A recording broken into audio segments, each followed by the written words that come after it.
Hello, everyone. Excited to be here on today's webinar. We have a really interesting session for you all today. We're going to talk about SMBs' preferences when it comes to choosing their vertical SaaS platform. And with me today, I have Ripple Jain. Ripple is the Director of Product Management at CCC Intelligent Solutions, the leading provider of automotive collision software solutions and workflow tools in the US. Ripple has over 15 years of experience in product management and development. He leads CCC's consumer-focused product portfolio, helping auto body shops grow and manage their online presence. Ripple is dedicated to launching simple, high-value products for both consumers and shops. He holds an MBA from Northwestern Kellogg School of Management. Thank you for being here, Ripple. Hi, good morning, good afternoon.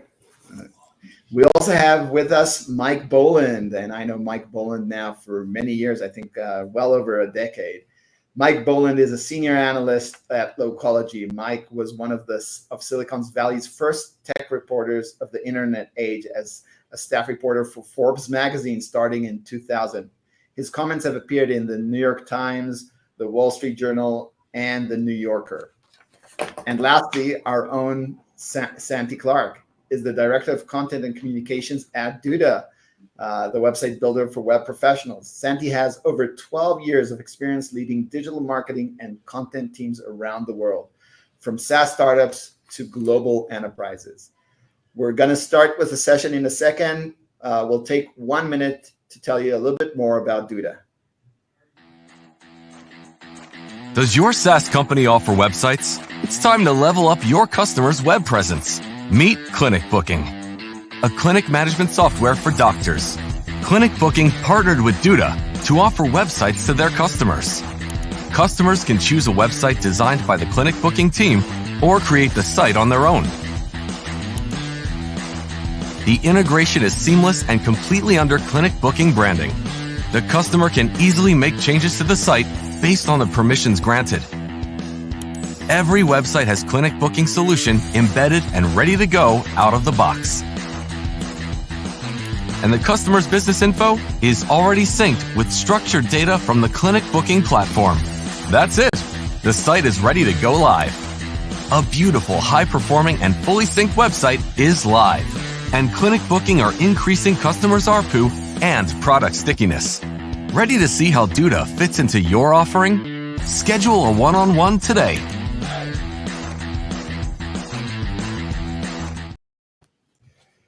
Okay, we're back. So we have a lot of data to share with all of you today. Mostly the data is coming from two separate surveys. One was conducted by Duda and the other is Localody. So we're going to share data from from both of these studies, and a lot of this data actually correlates to each other.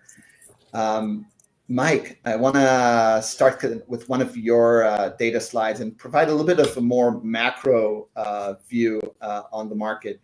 Anton, can we have the first slide up? Great. So usually I like to start on the positive side, but I saw this slide and I said, okay, we're going to start with the bad news. And I think what we see here is that we're looking at SMB SaaS adoption.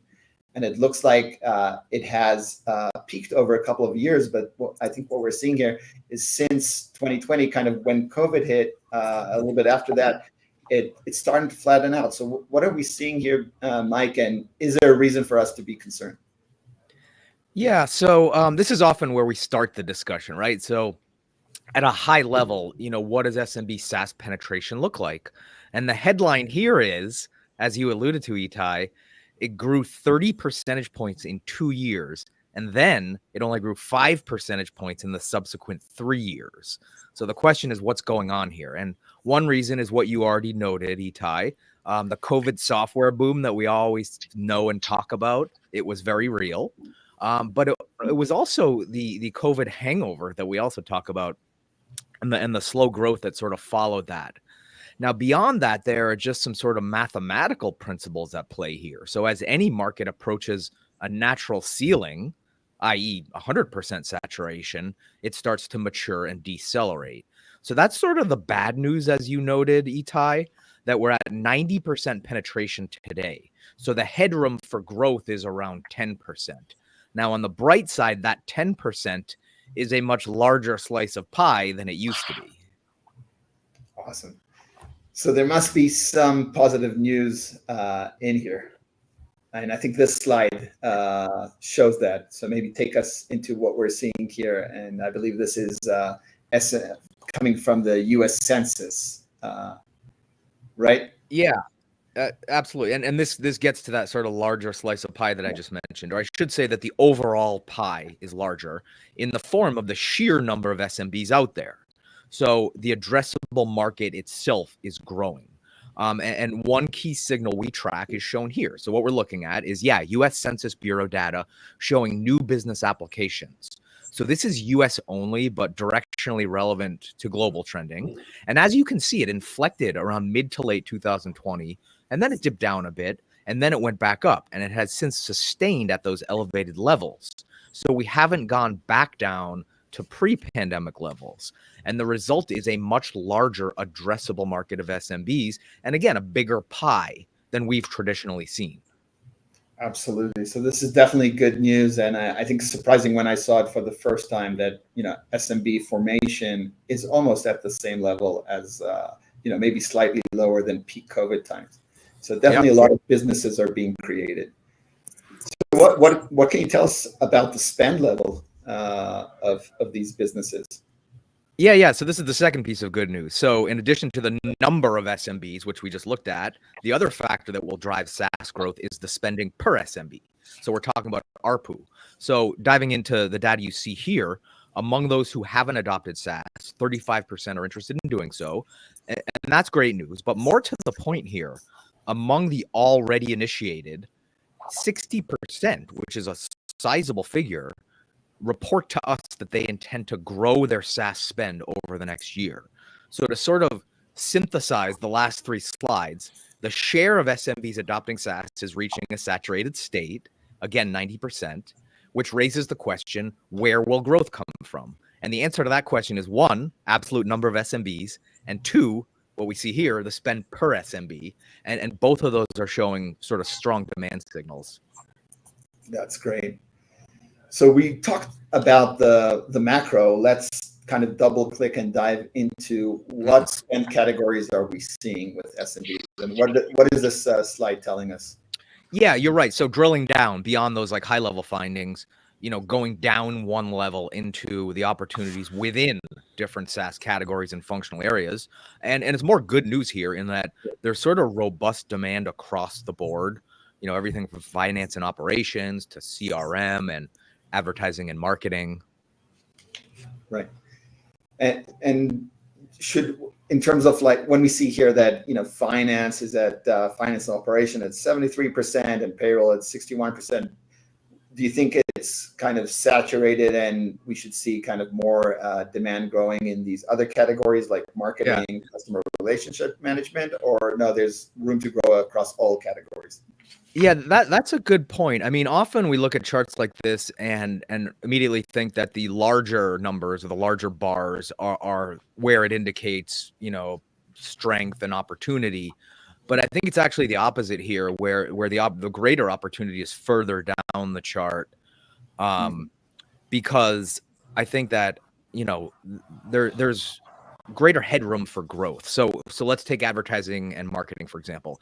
It's sort of a nice sweet spot of robust penetration at 58%, but also, that's still ample headroom to keep growing.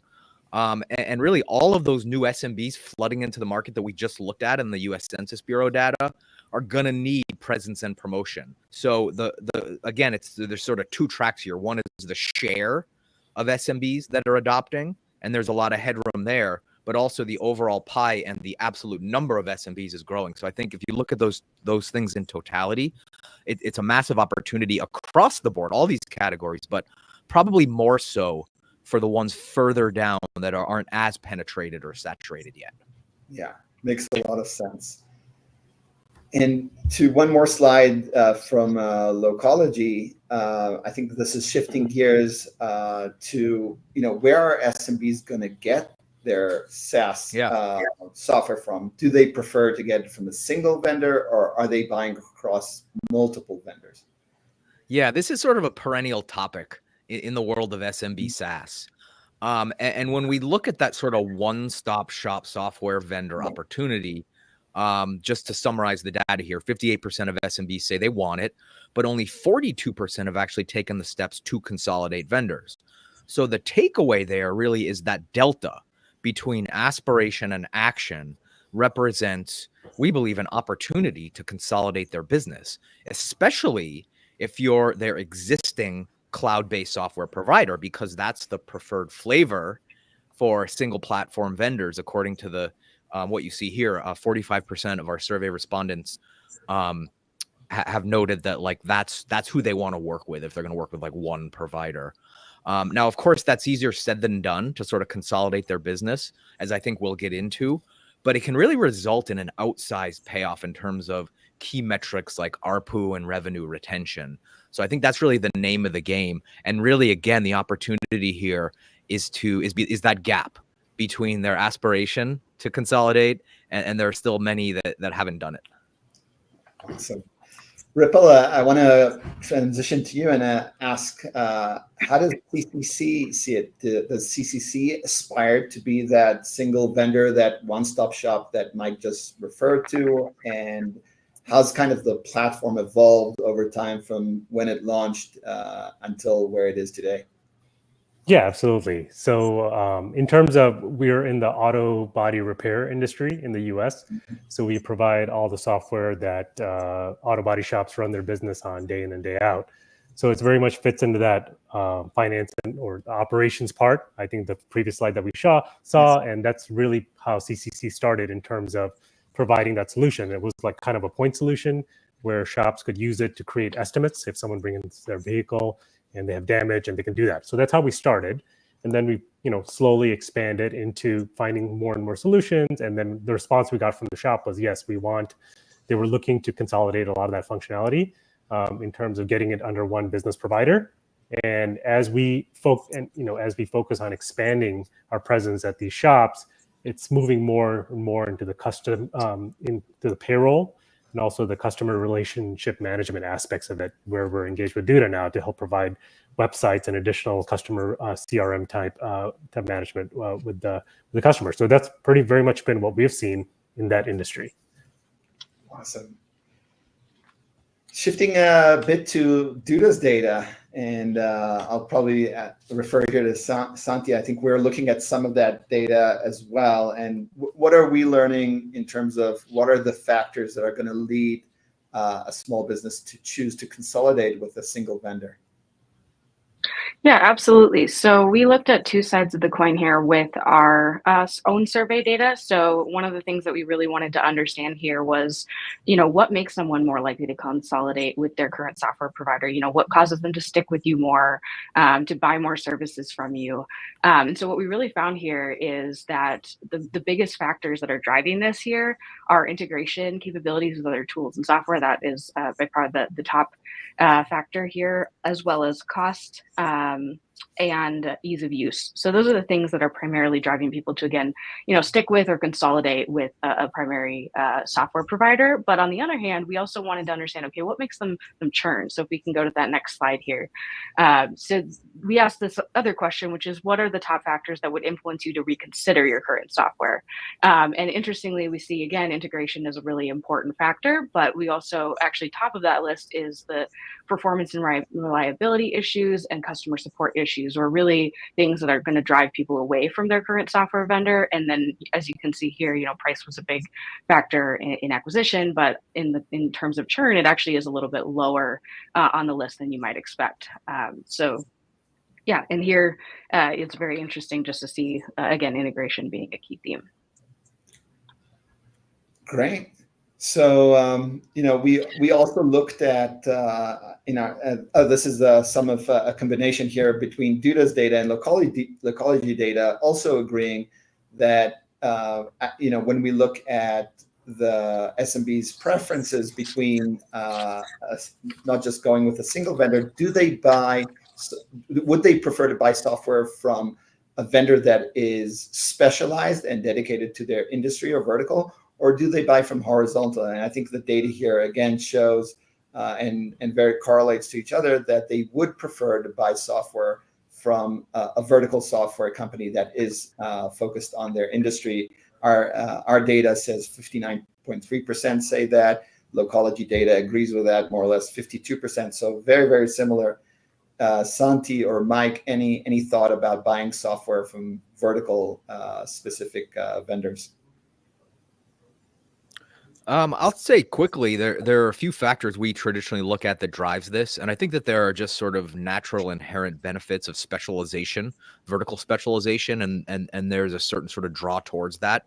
But I think another factor on top of that we sometimes see that drives that demand for vertical focus is particularly in high value verticals that are regulated.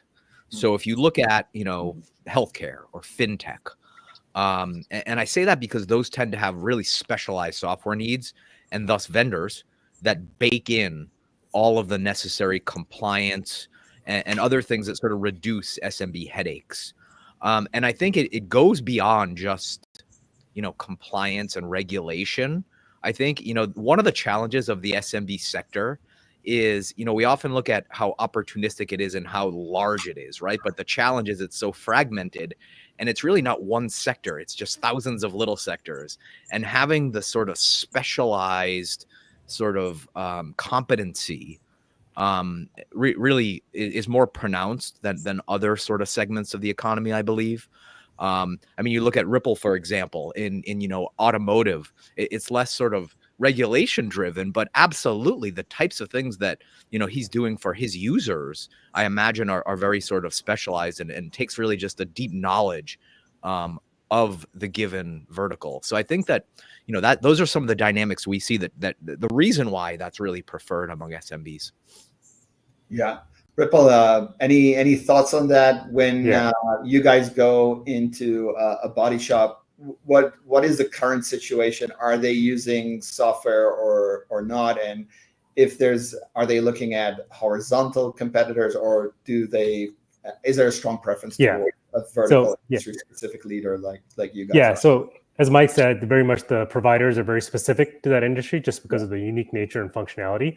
And that's the true partner, which was in one of the previous slides. Like, one of the reasons for churn is they might not see someone as a true partner. So that's very much, that's very important as we talk to customers as well. Like, we understand, like, our software might not have feature XYZ, but we're your partners and we want to help you get to where you need to be in terms of road mapping the right solutions and everything. So I think that's very important as well. So that understanding the industry, providing the solutions, and then having that integration with more features and functionality that we want to offer is all very critical. Absolutely. In some cases, to make just another quick point, in some cases, it's sort of a cultural match too. SMBs like it when you can speak their language. And there's something to be said for that when it comes to that specialization, everything down to the sort of terminology in the sector. And obviously the functionality of the software that meets their unique needs, whether it be, scheduling or other sort of analytics, beyond that, just it's sort of an intangible in that sort of cultural, speaking their language, I think they appreciate. Yes, absolutely. And actually just yesterday, I did a similar webinar, more agency focused, just talking about specialization. So same as we have software vendors focusing on specialization, we have agencies providing services focused on specific industries. And if anybody is interested in that, you can find that on Duda's webinar page. That would be duda.co/webinars. Okay, moving to the next slide. So we heard that there's a preference amongst SMBs to choose vertical specific software vendors. And I think the next question in the survey was, what is your intention in terms of spending on vertical SaaS software in the coming year? And we see that an overwhelming response that is showing continued increase of investment in software. Santi, anything you want to share on this slide? Yeah, I just wanted to again highlight this is a great just slide that highlights the opportunity there. So vertical SaaS isn't just the current preference, it's also something that we're seeing growing year over year. So you can see that trend and that opportunity increasing. Okay. And I want to encourage folks on the line, feel free to add, if you have any questions, thoughts you want to share, please post it on the comments, and we'll be glad to take those questions as they come in. So moving again back to Mike and some of the Localody data from your study, now drilling into what categories we're seeing SMBs spend on, it seems like social media and websites ranked very, very high in where they're intending to invest more. Mike, can you walk us a little bit through this data? Yeah. So in the survey, we asked about marketing channels, and the top results, as you noted, were social and websites. Yeah. And I think that that's important because it traces back to sort of our ongoing theme today, which is consolidating SMB software needs into a single provider. And the question of who that provider should be. And if you remember, the preferred choice for that one-stop shop in an existing SaaS provider is an existing SaaS provider, excuse me.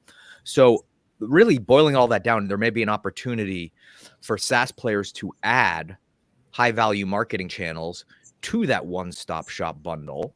And according to these figures, the highest value channels are, again, social and websites. So zeroing in on websites in particular, they're not only foundational for a given business, but there are natural synergies with other key business functions, everything from booking and reservations to CRM. I mean, I guess this speaks to, now that I think about it, the video you showed earlier, Itai, in terms of the ability to tie that data together for several reasons. One is the quick onboarding and the creation of the assets, but also just that ongoing functionality. You want those things tightly integrated.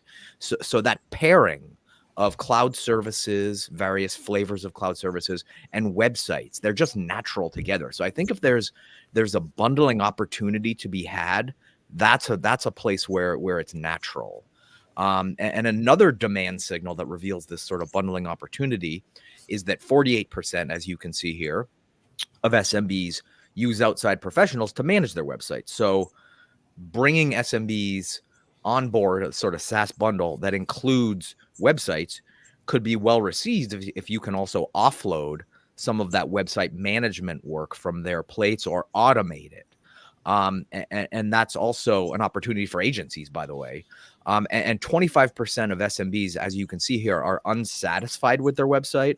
So that creates yet another opening. So there's a lot of demand signals here. And altogether, it really paints a picture of an opportunity to, again, one, consolidate their business, and then two, if possible, automate or do it for them. Absolutely. And the next one is a chart coming from data that we collected, and we asked them approximately what percentage of your total revenue do you estimate will come from your business website. So we see a very 99% feel that the website is a strong contributor to their revenue. So not just one of the most important channels for an SMB, which presents a great opportunity for SaaS platforms to offer websites that are both important and very impactful on an SMB's wallet. Ripple, we know that CCC chose to partner with Duda to provide websites to your customers. Can you talk about why was websites a priority for you, and how's that journey been so far? Yeah, so as I mentioned, that we were primarily the operations platform for these shops. And so a lot of these small and medium-sized shops, they either had no website, so their online presence was pretty much their Facebook page, if they had that. Or if they had a website, it was probably built around 2002 or something like that, and it showed. And even if they used we have some digital services such as appointments and photo estimates. And even if they had those from us, from CCC, they didn't put them on their website. So it's like, why? It's like you have these things to drive business to your shop, but you're not actually using them. So we needed that, that integration that comes with all the data we have about the shop and the services the shops that use with us, and provide a way to put that online very easily, right? So that was the top consideration, where we could help them get all the services, put them together, like Mike said, put it all on a digital platform, put that website out there, and then be able to track the revenues. And the whole point is get business to my shop. How can I track that? Having all those digital mechanisms to drive that consumer to the shop. And so get that really ROI for that website investment. Right. I want to come back to one of the points that, Mike, you raised on the previous slide, where a lot of small businesses don't want to do it themselves. They want to hire a professional to do the website for them. Right there, they believe their time is better spent focused on their core business, growing their core business. So that means that as vertical SaaS platforms, we need to think about, we can provide a solution, a DIY solution where small businesses can do it themselves, and that's great. But for those who don't, and it's a big percentage, we also need to think about that white glove solution, potentially doing it for them, given the size of that population. Ripple, is that something CCC has thought about? How are you thinking about DIY versus DIFM, which is the acronym for Do It For Me? Yeah, so our product, or a solution that we partnered with Duda for, was a DIY product, or it still is a DIY product. And that was one of the reasons why we chose to work, was the ease of use, in terms of a business owner who has no experience building websites. First of all, the concept of building a website can sound very intimidating to anyone, even someone who is experienced, because it's not only the features and technical aspect, but the visual aesthetic aspect of having a beautiful industry-focused website can be daunting. So that was, one part of it. And then, the other part of it was, as we started working with our customers, we found that, this is great. I see that it's easy, but can you just do it for me? Right? So, we're very much working with every partner that comes on board and starts to use the website to at least offer that initial service to get them set up. And by the way, if it's easy for the customer, it's also easy for CCC support teams to go in and work with the customer, spend 30, 60 minutes and get them set up and running, right? So that helps. When you say do it for me, it's great. Or for DIY, it's great for the customer as DIY. But if the customer says do it for me, it's very easy for us to go ahead and get that set up for them as well. Excellent. So we've seen that offering websites is a major opportunity for SaaS platforms, but just offering websites isn't enough. There are some important things that you need to keep in mind when going to market with websites. Mike, maybe you can talk about some of these factors for an SMB's choice when picking their website provider based on, this is actually from, maybe this is more for Santi, because this is coming from our data. So Santi, maybe you can start about what are those factors that are important for SMBs? Yeah, absolutely. So the main thing that we saw was that usability, cost, and support are really the most important factors when it comes to an SMB's choice in a software to develop their business website. And I think it's the question of DIY and DIFM here is very important, because, a SaaS platform is going to want to have, something that's a little bit more robust. If you're building websites for your customers, you want that flexibility and that ease of use on your side. But a lot of your customers, a lot of the SMBs, they also want to be able to update the website themselves. You maybe change some copy, change some images, mess around with the menu. And so what you really need is a website that's both really flexible and functional for you as the SaaS platform that's offering this, or a web professional that's offering this, but also something that you can hand over to your customer. That's something that's, super easy for them to use, easy for them to, not easy for them to break the site. So these are some really big factors and really important things from an SMB perspective, but you also want to think about it from your business side of things as well. Awesome. Mike, any thoughts about this? Yeah. So once again here, Localody survey data revealed a similar sentiment in that the top adoption driver and sense of satisfaction in a given piece of software is ease of use. And, that might sound obvious, but it's actually often missed, and which is, it can be damaging when it happens, because we can't forget that SMBs are famously time-starved and tech illiterate. Itai, you just mentioned that they don't want to spend their time on sort of technical stuff and like deep in the weeds of marketing tactics, because they need to spend their time being chefs and electricians and pool cleaners and whatever the case may be. And I think it's not always the case. There are very savvy SMBs out there. But I think that it has to be dead simple, big buttons, elegant UX, simple interface, automation wherever possible, pre-baked in terms of optimization and SEO, all that good stuff. Absolutely. Ripple, any thoughts about that as as it relates to the website product that you're offering as part of your solution?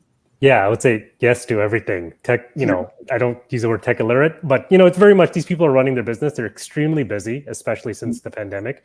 There's huge backlogs for repairs, and small and medium-sized shops just do not have the technical expertise to manage a site or manage online presence or any, beyond their website.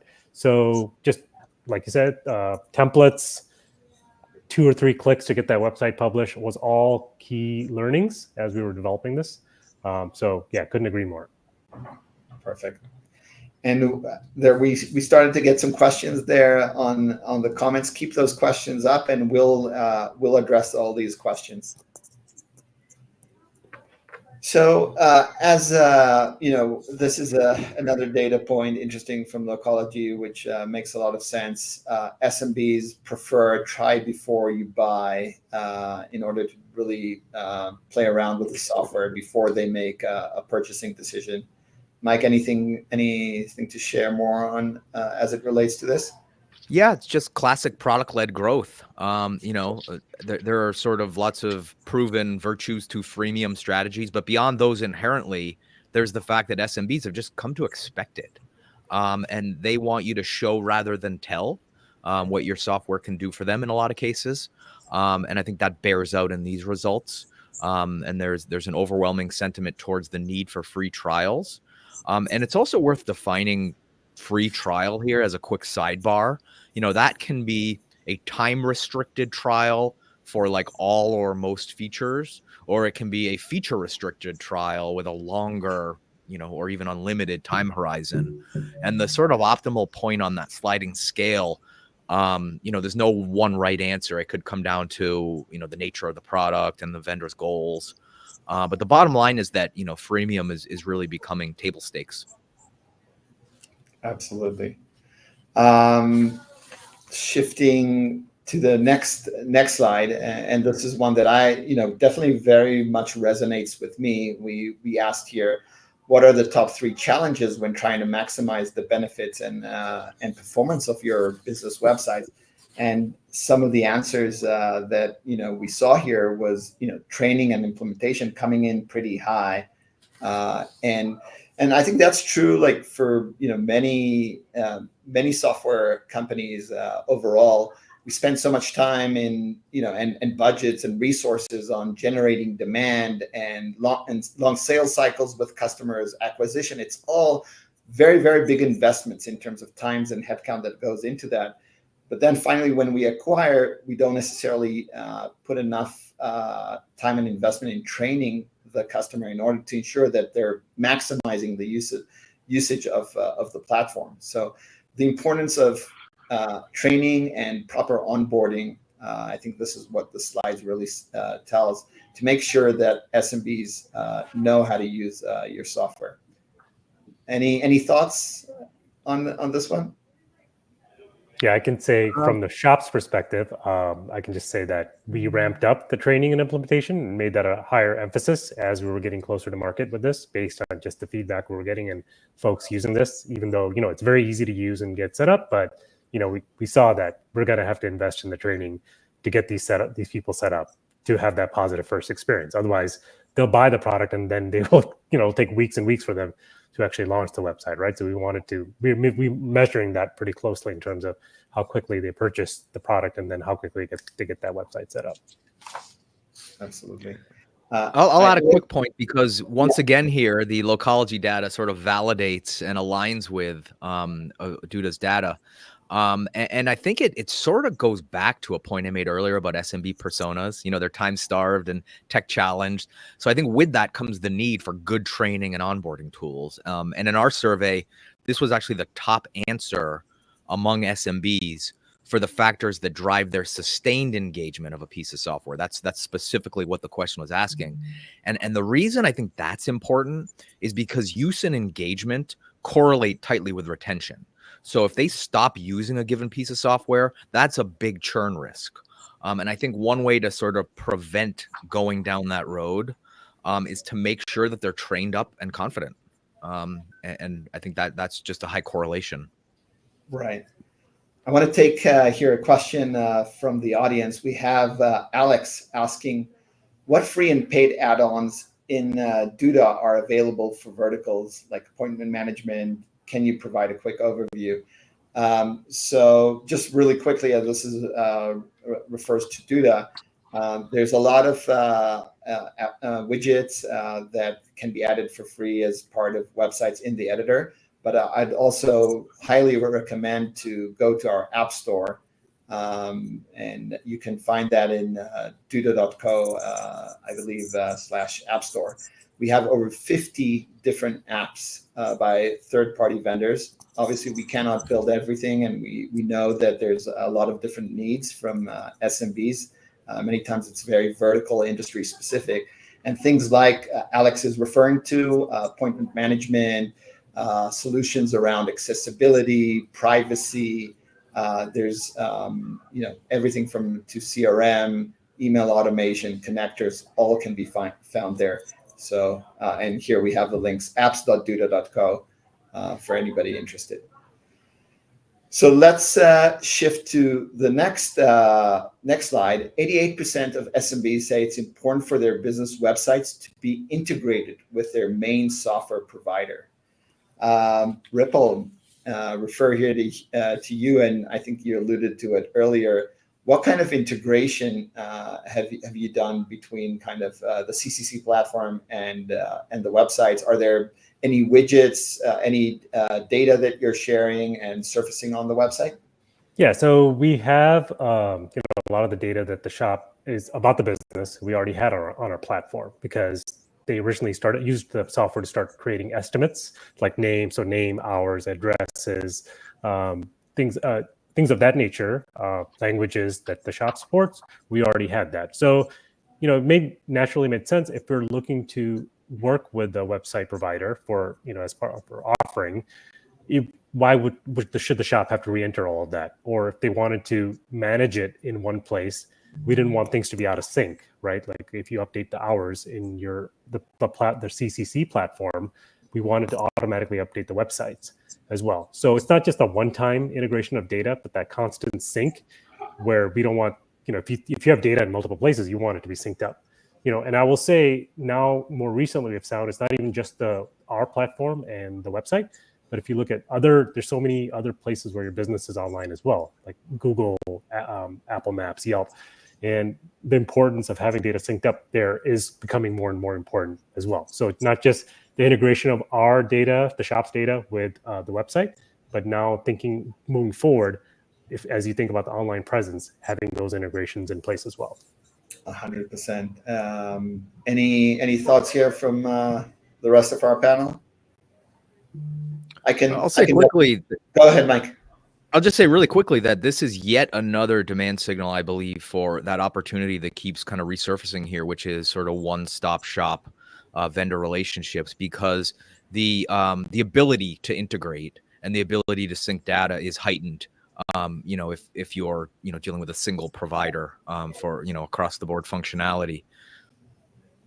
Absolutely, and we are seeing it from a lot of the SaaS vendors that have partnered with us, integrating components into their websites, like a booking engine, a scheduler, contact forms to ensure leads are flowing. All these things and integrations between the web presence and the back office to make sure that you're maintaining it in one place and data flows between is huge. This is where kind of 1 + 1 = 3. I'll take another question here from Frank, and maybe Mike or someone can take that. Is there a price point SMB's budget for specific services such as marketing, loyalty? So I guess the question is, are we, Mike, through your studies and not necessarily this one in the past, do you see like really specific budgets, and are these budgets something that are kind of equal across different segments of SMBs, different sectors? Yeah, it's hard to sort of pinpoint an average, because that goes back to a challenge I mentioned earlier, which is this SMB sector is really made up of not only just so many different verticals as we discussed, but just different sort of tiers of sort of size and scale. I mean, if you look at some of the definitions out there from the US Census Bureau and the Small Business Administration that defines what an SMB is, it can be anywhere up to 500 employees. So it can really range. But if we're talking about like sort of a mom and pop, usually you're talking about, a few $100s per month as sort of like an ad and marketing budget. And that's sort of, their entire media spend, whether that be, paid search or any other sort of forms of marketing they're doing. But again, it really varies based on the size of the business. But I would say that at that lower level, it's sort of constrained, which really compels a lot of the things that we're talking about here today, which is to go for sort of maximum efficiency and bundling and cost effectiveness. It really compels those things even more, because we're talking about those sort of, in some cases, lower budgetary ranges. And this question is actually good leeway to the next slide, which as it pertains to websites where we actually do have the data, and we see that 58% of SMBs are saying that they're willing to spend between $100 to $499 a month on a website that is integrated into their main software. Santi, I don't know if you have anything, any thoughts around this. Yeah, I will just clarify that for this question specifically, we asked, and for our survey in particular, we were looking at SMBs up to 100 employees. So this would be, anywhere from 2 employees to 100. So it's on the smaller end of the small to medium business size. So this is kind of an interesting thing for us to see, is how much these people are willing to pay for something that's integrated with their main software provider. Okay. And again, we're kind of very soon nearing the end of the session. So if there's any other questions here to the panel, please feel free to post them, and we'll address those as they come. So we've shared a lot of data. Maybe Santi, can you comment on how can people on the call or seeing the live video, how can they get access to this data that was shared here today? Yeah, absolutely. So our survey report was just released today. So it will be shared first and foremost to everyone who is actually registered for this event. So check your emails after the webinar, and you should have a copy of that in your inbox, specifically for Duda's report. And then for the Localody report, again, I've provided an email address here where you can request that report as well. Perfect. So open it up to the panel as we don't have any questions at this point. Any final thoughts before we part way? Mike, maybe starting with you. Yeah, I'll mention one thing that we didn't really discuss, although it's very much thematically aligned with everything we did discuss, is SEO. And I think that, we talked a lot about how SMBs don't want to be like in the weeds of technical, marketing tasks. And I think that's especially the case when it comes to SEO. And not only that, but SEO is becoming increasingly important. If you look, for example, at one thing that reminded me of this is Itai, the video you showed at the beginning sort of flashed the business's lighthouse score. And for those unfamiliar, we're talking about Google's emphasis on, fast loading pages. It's increasingly influential on ranking factors. And small businesses, I mean, I've spent hours and days obsessing over, my website's lighthouse score, and I know it all too well. And I know that SMBs are not going to spend time doing things like, compressing and resizing media files and lazy loading images and all of these things. So I think that wherever possible, having that sort of pre-optimized out of the box sort of status so they don't have to think about it is important. And I think that should be a sort of key consideration when sort of expanding into these areas and building these bundles. Absolutely. Ripple, Santi, any thoughts there? Yeah, I hear about SEO all the time from shops, even if they're, like we said, even if they're not familiar with how website building is done, but they are familiar with SEO because someone that's probably selling them a website is talking to them about SEO. And they're saying things like, well, we'll have a fully optimized site. It's going to be great. And without them really understanding, what is the data behind that or how SEO works. So they don't know about it, what it is, but they know they need it.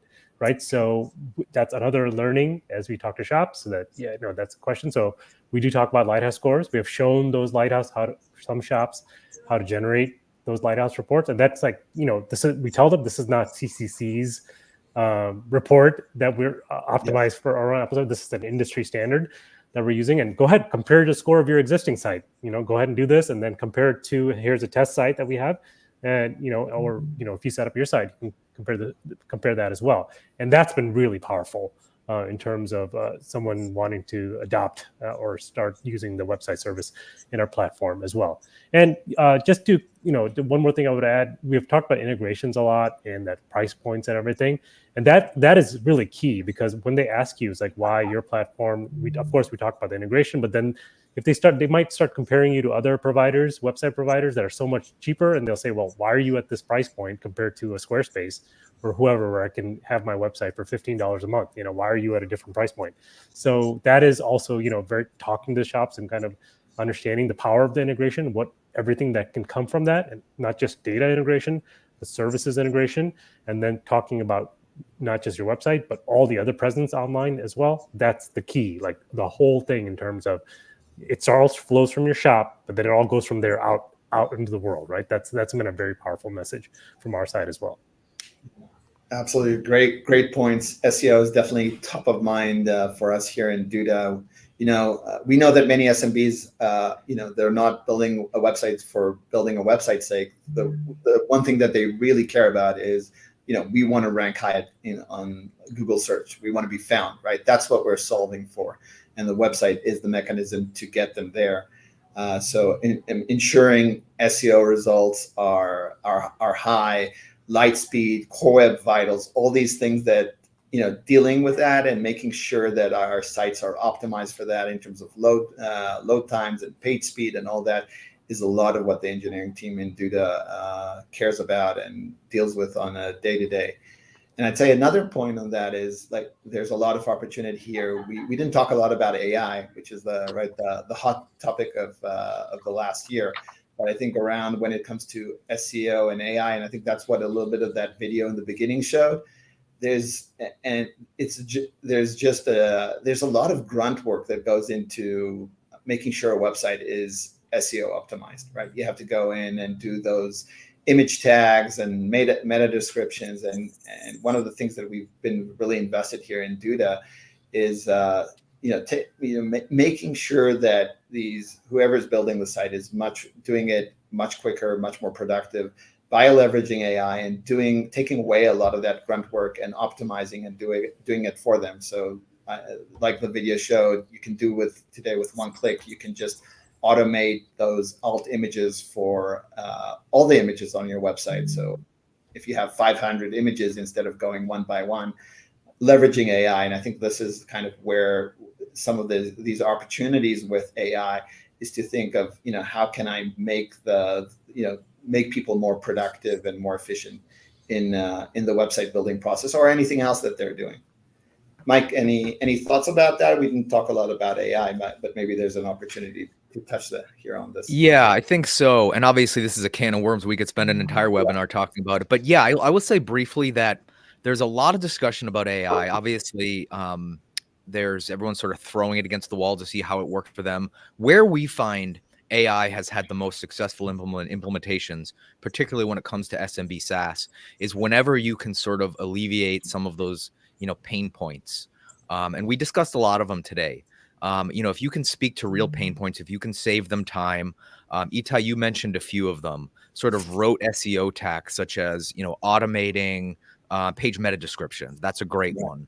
I think also even, conversational AI and generative AI and its ability to sort of generate text is getting better and better. So the ability to sort of build about us copy or any website marketing copy, or, in the same sense, email marketing copy. These are all things that SMBs don't like doing. They're not natural writers. They're not natural marketers in most cases.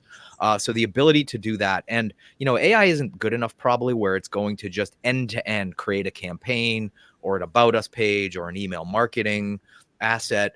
But one thing it does that I think SMBs appreciate is it just sort of that initial procrastination and that writer's block. It helps them sort of get over that hump by at least just sort of generating something and inspiring other ideas that they can then refine. So I think the broader theme is that wherever AI can be sort of a marketing co-pilot to sort of eliminate some of those rote tasks is where it's being the most successful.